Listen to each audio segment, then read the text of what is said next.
మనం మనుషులం ఎవరినైతే ప్రేమిస్తామో వారి కోసం ఏదైనా చెయ్యాలి అనుకుంటాం. ఇప్పుడు తల్లిదండ్రులనే చూడండి, వారు వారి సంతానం కోసం ఏది చేయకుండా ఉంటారు చెప్పండి? జన్మనివ్వటం దగ్గర నుంచి ప్రయత్నిస్తూ ఉంటారు. వారికి ఏది అవసరం ఉంటుందో వాటన్నిటిని ఇవ్వాలి అని.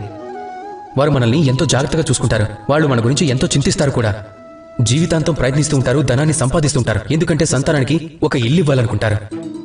ఎందుకంటే సంతానం సంతోషంగా ఉండాలని. కానీ అందులో ఏదో ఒకటి ఎక్కడో దగ్గర తప్పు జరుగుతూ ఉంటుంది. ఇప్పుడు మీరు అడుగుతారు, ఇందులో తప్పే ఉంది అని. మనం మన సంతానానికి ఏదైనా ఇవ్వటం వల్ల సంతోషం దొరుకుతుంది అంటే అందులో తప్పే ఉంది. మీరు ఇది అర్థం చేసుకోలేకపోతున్నారు. మీ సంతానాన్ని ముందుకు తీసుకువెళ్తే దానికోసం ఒక పెద్ద మూల్యం చెల్లించాల్సి ఉంటుంది అని. అది మీ సంతానానికే, మరెవరికో కాదు.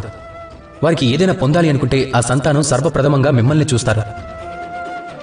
స్వయంగా శ్రమించి దానిని పొందటానికి వారు ప్రయత్నించరు. ఎప్పుడైతే దానిని పొందాలో అప్పుడు అన్నిటికంటే అధికంగా సంతానానికే ఆ హక్కు ఉంటుంది. అందుకోసమే సంతానానికి ఏదైనా ఇవ్వాలనుకుంటే ఇల్లు కాదు, నేర్చుకోవడం అనేది ఇవ్వండి. ఒక మంచి చరిత్రని నిర్మించడానికి ప్రయత్నించండి. ఎందుకంటే ఒక మంచి చరిత్రని ఈ ప్రపంచంలో సఫలత్వం అనే అన్నిటికన్నా పెద్ద శిఖరం వైపుకు చేరవేయగలుగుతాం. రాధాకృష్ణ.